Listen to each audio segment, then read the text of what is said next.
दोस्तों नमस्कार। ऑलरेडी आपने इससे पहले एक अध्ययन किया बाल केंद्रित शिक्षा का। उसी के बाद ये नेक्स्ट टॉपिक है प्रगतिशील शिक्षा, जिसे आप लोग प्रोग्रेसिव एजुकेशन बोलते हैं। कई बार आता है, एक प्रश्न एग्जामिनेशन कंडक्ट करता है कि इस कॉन्सेप्ट को, इसकी अवधारणा को किसने दिया? जॉन डेवी ने दिया। क्लियर है? अर्थात इस कॉन्सेप्ट, इस अवधारणा को प्रस्तुत करने वाले कौन है? John Dewey. कई बार आता है जॉन डेवी कहां से? तो संयुक्त राज्य अमेरिका से, यूएसए। क्लियर है? मनोवैज्ञानिक के रूप में। कई बार आता है प्रगतिशील शिक्षा का ऑलरेडी उद्देश्य क्या है? तो एकमात्र उद्देश्य है इसका, शिक्षा का, प्रोग्रेसिव एजुकेशन सिस्टम का या प्रोग्रेसिव एजुकेशन का अगर उद्देश्य है तो एक ही उद्देश्य है, बालक की शक्तियों का विकास। ओवरऑल ध्यान देना, बालक की शक्तियों का विकास। तो यह है प्रगतिशील शिक्षा का एकमात्र उद्देश्य, जिसे अवधारणा के रूप में जॉन डेवी देते हैं, संयुक्त राज्य अमेरिका के हैं। अब इस पर थोड़ा सा प्रकाश डाल लेते हैं, आखिर है ये क्या? कुल मिला के जो जॉन डेवी ने इस अवधारणा या कॉन्सेप्ट को दिया, उस कॉन्सेप्ट का भावार्थ क्या है या आशय क्या है, या उनके विचार क्या थे प्रोग्रेसिव एजुकेशन सिस्टम के बारे में। तो कहा गया इस अवधारणा का एकमात्र उद्देश्य उन्होंने बताया बालक की शक्तियों का विकास। दैट मीन्स बहुत हद तक ये बाल केंद्रित शिक्षा की ही व्यवस्थाओं से सुमेल खाता नजर आता है। दैट मीन्स ये बताते हैं कि व्यक्तिक विभिन्नताओं के लोग, जो बालक अलग अलग हैं, भिन्न भिन्न हैं, उनकी शिक्षण प्रक्रिया में अंतर रखकर इन उद्देश्यों को पूरा किया जा सकता है। उन्होंने कहा जो बालक की शक्तियां हैं उनका विकास कब हो सकता है? तो उन्होंने कहा हर बालक अलग है, भिन्न है, और इस भिन्नता के कारण जो शैक्षणिक प्रक्रिया है, अर्थात शैक्षणिक व्यवस्था है, शिक्षा का आयोजन है, उसमें क्या करना होगा? अंतर करना होगा। तभी बालक की शक्तियों का उत्तम पूर्ण विकास हो सकता है। इस चीज पर जोर दिया किसने?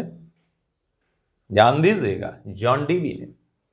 साथ ही उन्होंने बताया कि प्रगतिशील शिक्षा के विषय में वो कहते हैं भाई है क्या ये? तो उन्होंने कहा यह बालक के लिए है, बालक की शिक्षा के लिए नहीं। अर्थात ये कहते हैं ये शिक्षा आयोजन नहीं है, बल्कि किस पर आधारित है? सिर्फ बालक पर, उसकी शिक्षा आयोजन पर नहीं। जबकि बाल केंद्रित शिक्षा बालक के साथ उसके शैक्षणिक आयोजन की भी बात करती है। ध्यान देना, यहां पर ये सीधा कहते हैं कि ये बालक के लिए, बालक शिक्षा के लिए नहीं। तो उनका कहना है कि इंपॉर्टेंट प्रोग्रेसिव एजू, तो वो कहते हैं बालक शिक्षा के लिए नहीं। इसका मतलब क्या हुआ? इसका मतलब यह हुआ कि शिक्षा का उद्देश्य एक ऐसे वातावरण को तैयार करना होना चाहिए जो बालक के सामाजिक विकास का उपयुक्त अवसर जिसमें बालक को मिले। उन्होंने कहा, क्योंकि यूएसए में ऑलरेडी आप जानते हैं लोकतंत्र है, तो ये कहते हैं कि प्रगतिशील शिक्षा जो है प्रोग्रेसिव एजुकेशन, इसका उद्देश्य है जनतंत्र अर्थात तो लोकतंत्र की मूल्यों की स्थापना करना, बालक में जनतंत्रीय मूल्य इनका निर्माण करना, व्यक्ति व्यक्ति का भेद ना हो, स्वतंत्रता हो, सहयोग से काम करें, प्रत्येक मनुष्य अपनी स्वाभाविक प्रवृत्तियों और इच्छाओं और आकांक्षाओं के अनुसार विकसित होने का अवसर मिले, सभी को समान अधिकार मिले। ऐसा समाज तभी बन सकता है जब व्यक्ति और समाज के लिए कोई मौलिक अंतर ना माना जाए। शिक्षा के द्वारा मनुष्य में परस्पर सहयोग, सामंजस्य की स्थापना होनी चाहिए। इस तरीके से प्रोग्रेसिव शिक्षा या प्रगतिशील शिक्षा का उद्देश्य बालक के व्यक्तित्व का विकास करना और शिक्षा के द्वारा, अर्थात पर्सनालिटी को डेवलप करना बालक की, और शिक्षा के द्वारा जनतंत्र या लोकतंत्र की भावना का विकास करना होना चाहिए। साथ ही जो शिक्षण विधि है उसमें उन्होंने जोर दिया कि शिक्षण विधि कैसी, तो उन्होंने कहा शिक्षण विधि व्यवहारिकता पर आधारित हो। और व्यवहारिकता पर आधारित कब होगी? तभी होगी जब बालक स्वयं करके सीखेगा। दैट मीन्स सीधा सा कहें तो स्वयं करके सीखने, किस पर? स्वयं करके सीखने।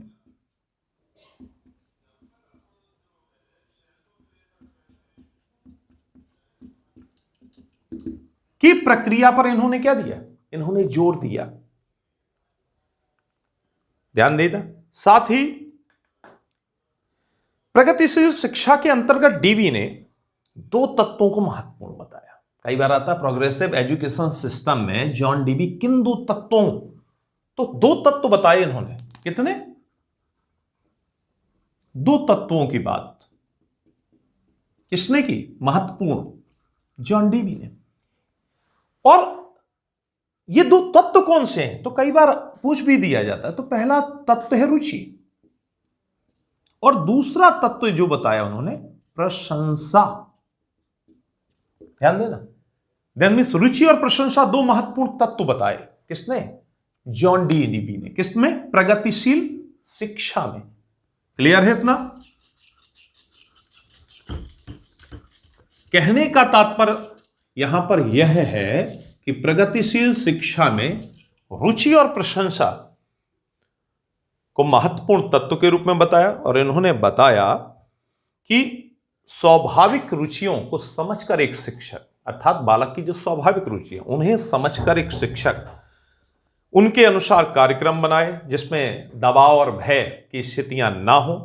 ये तभी होंगी जब बालक के रुचि के अनुसार चीजें होंगी।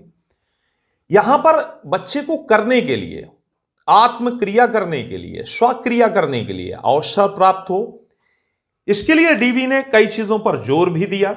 कई बार जिक्र आता है, आपने एक अक्सर क्रियाविधि देखी होगी, विधि देखी होगी, जिस विधि को संचालित किया जाता है आत्मक्रिया, अर्थात अपने आप को अभिव्यक्त करने के लिए, जो बालक की रुचि पर निर्भर होती है और उसके आत्मक्रिया पर निर्भर होती है। तो उस चीज पर वकालत करते हुए यह अक्सर आ जाता है, एक प्रणाली आपने पढ़ी होगी, प्रोजेक्ट प्रणाली। पढ़ी नहीं पढ़ी? ध्यान देना। तो कई बार आता है इसी प्रोग्रेसिव एजुकेशन सिस्टम में प्रोजेक्ट प्रणाली पर आगे चलकर जॉन डीवी ने क्या दिया? जोर दिया, जो आत्मक्रिया पर, स्वक्रिया पर आधारित है। या सीधा सीधा सा कहा जाता है कि प्रोजेक्ट प्रणाली के साथ साथ इन्होंने प्रोग्रेसिव एजुकेशन सिस्टम में स्वक्रिया पर स्वयं करके, जिसमें बालक की रुचि और प्रशंसा, इन चीजों पर काम करना है। कहा गया इसके अनुसार एक शिक्षक को यहां पर ये विशेष स्थान देते हैं, महत्व देते हैं। इनका मानना है कि बालक के व्यक्तित्व का निर्माण वातावरण के अनुसार, जनतंत्र के अनुरूप एक योग्य नागरिक बनाने के कार्य के रूप में शिक्षक का महत्व है। और इसीलिए ध्यान देना, रोल बता दिया इन्होंने, शिक्षक को रोल क्या दे दिया, वहां सहयोगी था शिक्षक, और प्रगतिशील उसमें शिक्षक क्या है, ध्यान देना, यहां पर इन्होंने शिक्षक को क्या कह दिया, तो शिक्षक को इन्होंने ईश्वरीय प्रतिनिधि कह दिया। क्या है? कई बार आता है किस शैक्षणिक व्यवस्था में शिक्षक को ईश्वरीय प्रतिनिधि बताया, और किसने बताया? जॉन डीवी ने बताया। किसमें? प्रगतिशील शिक्षा में। तो इन्होंने कहा कि शिक्षक क्या है? ईश्वरीय प्रतिनिधित्व कर रहा है, और आदेश और उपदेशों के माध्यम से, विचारों के माध्यम से इन्हें लादने का नहीं, बल्कि स्वक्रिया से इन चीजों को समझाने का शिक्षक क्या करेगा? प्रयास करेगा।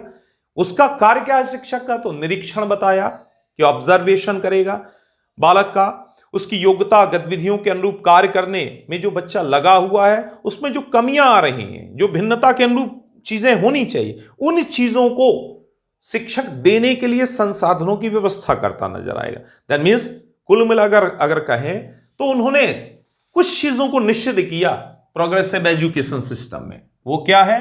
निश्चित क्या किया? तो भय, बच्चे को डराए ना, डराने के साथ निषिद्ध किया किसे?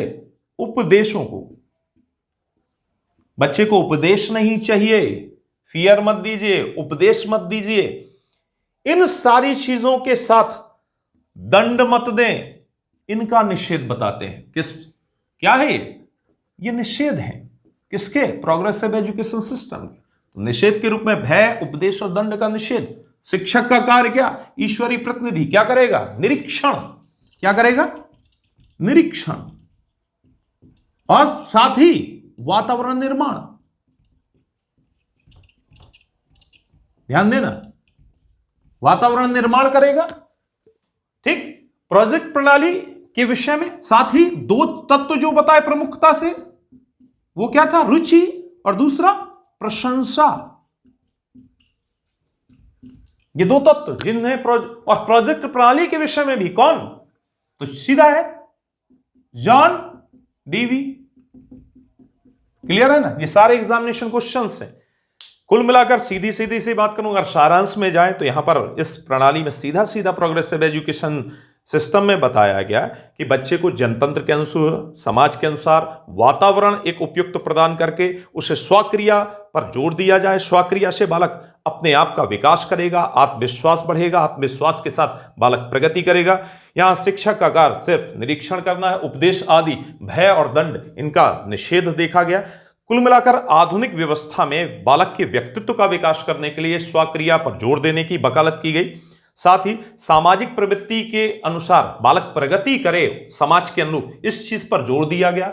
जहां पर ईश्वरीय प्रतिनिधि बताकर उपदेशों आदि की व्यवस्था की स्थितियों से निषेध करने की बात करके अवसर सुलभ कराना, वातावरण का निर्माण करना, इस भूमिका में शिक्षक को रख दिया गया। प्रोजेक्ट प्रणाली, रुचि और प्रशंसा, बालक की रुचि के अनुरूप अध्ययन अध्यापन की स्थितियां, वातावरण का निर्माण हो, प्रशंसा उसे प्रेरित करेगी। इस चीज पर वकालत की गई, जोर दिया गया किसमें, प्रोग्रेसिव शिक्षा में, अर्थात प्रगतिशील शिक्षा व्यवस्था में। अगर बात करें इनके प्रिंसिपलों की, सिद्धांतों की, तो कुछ इस प्रकार है। क्या है चीजें, उस पर भी फोकस कर लेते हैं। क्या है इसके प्रोग्रेसिव एजुकेशन शिक्षा के सिद्धांत, तो चर्चा किनकी, सिद्धांत की। एक एक सिद्धांत पर फोकस करते चलते हैं। तो पहला सिद्धांत है बुद्धि पर बल। बुद्धि पर बल, उन्होंने कहा आप बच्चे को समझिए कि बच्चा बुद्धिमान है, प्रगतिशील है, प्रोग्रेसिव है, और उसे बुद्धि पर उसके अर्थात उसकी बुद्धि को आधार दीजिए, कैसा वातावरण दीजिए। और इस वातावरण के लिए उन्होंने सीधा सीधा कहा स्वक्रिया, बच्चे को क्या दे, स्वयं क्रिया करने के लिए दे। ज्यों ज्यों बालक अपनी बुद्धि का प्रयोग करता जाएगा उसकी प्रगति होती चली जाएगी, वह समस्याओं का निदान करता चलेगा और समस्या के साथ आत्मबल, आत्मविश्वास की चीजें उसके अंदर आती जाएंगी। नई चुनौतियों, नई समस्याओं को स्वतः अपनी बुद्धि से, कुल मिलाकर बुद्धि का स्थान कहां, मस्तिष्क कई बार आ जाता है, मस्तिष्क सिद्धांत पर बल दिया जाता है। तो वही चीज है, मस्तिष्क में ही क्या है, निवासरत है बुद्धि, तो बुद्धि पर बल या मस्तिष्क सिद्धांत पर उन्होंने कहा ज्यों ज्यों बालक समस्याओं को हल करेगा त्यों त्यों आत्मविश्वास की वृद्धि, और आत्मविश्वास की वृद्धि दैट मींस प्रगतिशील बालक, अर्थात बालक क्या कर रहा है, प्रोग्रेस कर रहा है, प्रगति कर रहा है। साथ ही उन्होंने कहा कि चीजें कैसी, तो बालक कैसा कार्य करता है, तो मौलिक कार्य करता है, जो उसे पसंद है। और पसंद क्या है, जो उसकी रुचियां हैं। तो भोजन करना, वस्त्र पहनना, यह क्रियाएं करना, तो हर बालक की अपनी अपनी मौलिक प्रवृत्ति है। कोई चीजों को चख कर, कोई चीजों को देखकर, कोई दूसरे का कार्य व्यवहार देखकर चीजों को क्या करता है, चीजों के प्रति क्रियाएं करता है। इसे आप उपदेश मत दें, आप मत बताएं, बच्चे को उस मौलिक प्रवृत्ति का अनुशीलन करने दीजिए। बालक जैसे ही इन चीजों को करेगा कार्य अनुभव प्राप्त होगा। कार्य अनुभव क्या देता है, उसके चिंतन को बढ़ा देता है, और जहां चिंतन स्वागत हो तो आत्मविश्वास की वृद्धि या प्रगति होती नजर आती। दैट मींस तीसरी चीज जो इस सिद्धांत में बताया गया, चिंतन प्रक्रिया पर बल। किस पर बल, कहते हैं दो चीजें होती हैं, एक होता है चिंता और एक होता है चिंतन। दैट मींस बालक को चिंतन का है, बालक को अपने हिसाब से सोचने दीजिए। यह सोच, यह चिंतन समय लेगा, लेकिन यह समय के साथ क्रिया करने का और आत्मविश्वास को निर्मित होने का अवसर भी देगा। आवश्यकता उसे जैसी होगी वह वैसा चिंतन करेगा। और कहते हैं आवश्यकता आविष्कार की जननी है। दैट मींस निर्माण हो रहा है, और यह निर्माण किसके अनुरूप है, आवश्यकता के अनुरूप है। और यह आवश्यकता क्या निर्मित कर रही है, चिंतन प्रक्रिया। दैट मींस बालक को क्रियाशील कर रही है, और आवश्यकता के अनुसार जब बाधाएं आती हैं तो चिंतन करके बालक अपनी बाधा का अंत करता है, और बाधा का अंत उसे क्या बना रहा है, उसे प्रगति पथ पर ले जा रहा है। सुचिंतन प्रक्रिया पर यह सिद्धांत बल देता है, किसकी, बालक की चिंतन प्रक्रिया, बालक की क्रियाओं पर बल है। जब यह चिंतन करेगा तो चिंतन क्या देता है? चिंतन देता है ज्ञान। और ज्ञान आता क्या है? तो ज्ञान कर्म का सिद्धांत है। ज्ञान कब आएगा? तो कहा गया एक बार बच्चा जल जाए अपने आप उसे पता देती है कि आग उसे जलाने का काम करती है। उसने क्या किया? कोई कर्म किया, कर्म से क्या प्राप्त हुआ? अनुभव प्राप्त हुआ। अग्नि हाथ जला देती है और यह ज्ञान अनुभव जनित स्थिति में दैट मीन्स ज्ञान कर्म का सिद्धांत, इस पर जोर दिया। किसमें? प्रगतिशील शिक्षा में। इस पर भी जोर दिया जाता है। कुल मिलाकर अगर कहें तो प्रोग्रेसिव शिक्षा व्यवस्था में जो प्रमुख चीजें हैं, तो यहां पर एक चीज और बात आती है। यहां पर बात आती है कि इस व्यवस्था को देने वाले कौन? ऑलरेडी जॉन डीवी किस चीजों पर? दो तत्व, रुचि और प्रशंसा। क्या? स्वक्रिया पर बल। निषेध किसका? दंड का, भय का, उपदेशों का निषेध। ठीक है। सिद्धांत क्या? बुद्धि या मस्तिष्क का सिद्धांत, मौलिक सिद्धांत, चिंतन प्रक्रिया सिद्धांत, ज्ञान कर्म का सिद्धांत, इस पर बल दिया गया। शिक्षक ईश्वरीय प्रतिनिधि के रूप में बताया गया। किसके रूप में? यहां पर शिक्षा में बालक प्रमुख है। क्या है? बालक प्रमुख है। और शिक्षा कैसी हो? तो इस चीज पर बताया गया प्रमुखता से कि यहां पर बालक शिक्षा के लिए नहीं, बल्कि शिक्षा उद्देश्य ऐसे वातावरण को तैयार करना होना चाहिए जिससे बालक सामाजिक रूप से विकसित हो, उसे अवसर मिले, जनतंत्रीय मूल्यों की स्थापना के रूप में बालक का विकास हो। दैट मीन्स सीधा सा कहूं तो शिक्षा के द्वारा समाज का निर्माण करना, व्यक्ति व्यक्ति में भेद ना हो, सभी पूर्ण स्वतंत्र हों, सहयोग पर स्वप्रवृत्ति या स्वाभाविक प्रवृत्ति, इच्छाओं और आकांक्षाओं के अनुरूप विकसित होने का अवसर मिले, सभी को समान अधिकार हो, एक उत्तम समाज का निर्माण हो जिसमें मौलिक अंतर ना माना जाए, परस्पर सहयोग सामंजस्य की स्थापना हो। यही प्रगतिशील शिक्षा उद्देश्य है। यह कुल मिलाकर कहूं, व्यक्तित्व का विकास करना, जनतंत्र स्थापित करना, अधिक से अधिक व्यवहारिक शिक्षा पर जोर देना, स्वक्रिया करके बालक सीखे, इस प्रक्रिया पर जोर देना जॉन डीवी ने प्रगतिशील शिक्षा का यह आधार बताया है, जिसमें रुचि और प्रशंसा को महत्वपूर्ण बताया। और यहां पर स्व कार्यक्रम बनाने पर जो रुचियों के अनुरूप हो, दबाव भय की आवश्यकता नहीं, रुचि के अनुसार स्कूल की क्रिया आत्मक्रिया हो। डीवी ने इस चीज पर जोर दिया। आगे चलकर इन्हीं ने प्रोजेक्ट प्रणाली के विषय में बताया, जिससे स्फूर्ति, आत्मविश्वास, आत्मनिर्भरता और मौलिक विकास की बात बताई। किसने? जॉन डीवी ने। साथ ही जो कक्षा प्रबंधन बताया, तो वो कक्षा प्रबंधन कैसा बताया उस पर भी चर्चा कर लेते हैं। इतना तो क्लियर हो गया आप लोगों को, तो कक्षा प्रबंधन की भी चर्चा कर लेते हैं। अर्थात प्रगतिशील शिक्षा में कक्षा प्रबंधन कैसा होना चाहिए, या कक्षा प्रबंधन की विशेषता क्या है। तो कक्षा प्रबंधन उन्होंने बताया कि कैसा होना चाहिए, मित्रवत कक्षा प्रबंधन।